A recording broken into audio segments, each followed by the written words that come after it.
जो पार्टी दुनिया की सबसे शक्तिशाली पार्टी है, उसका थोड़ा इतिहास भी आप लोग जानना जरूरी है। मैं आपको बताता हूं हिस्ट्री। 1952 में जनसंघ बनी, जहां से भारतीय जनता पार्टी निकली है। 52 से लेकर 77 तक जनसंघ चली। कितने साल तक? 25 साल। 25 साल पूरे देश में उनकी जमानतें जब्त होती रही। 25 साल तक जमानतें जब्त होती रही। और बाद में उन लोगों ने कहा, भैया अब हम अपनी पार्टी नहीं चला पाएंगे। जनसंघ को जनता पार्टी में विलय कर दिया।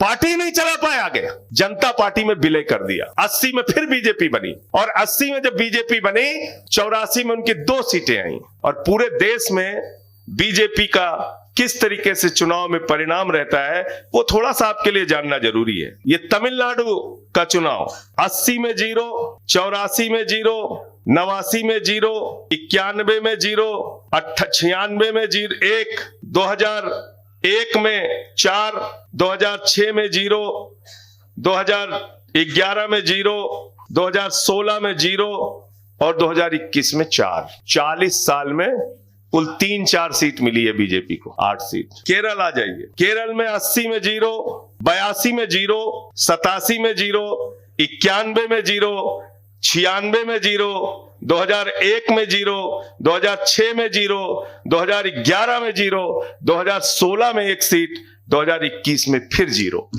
दुनिया की सबसे बड़ी पार्टी 40 साल तक गुजरात केरल में चुनाव लड़ती रही और उसको मात्र 1 सीट मिली। 1 सीट।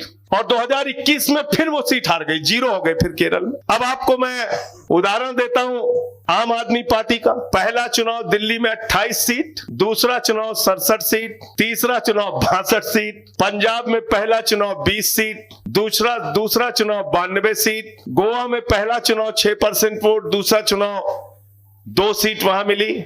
गुजरात के अंदर पहला चुनाव 13% वोट, 5 सीट, और अगला चुनाव जो होगा गुजरात के अंदर इसी तरीके से प्रचंड बहुमत से आप लोग जीत के आएंगे। मैं ईश्वर से प्रार्थना भी इस बात के लिए कर रहा हूं और आप सबसे निवेदन भी कर रहा हूं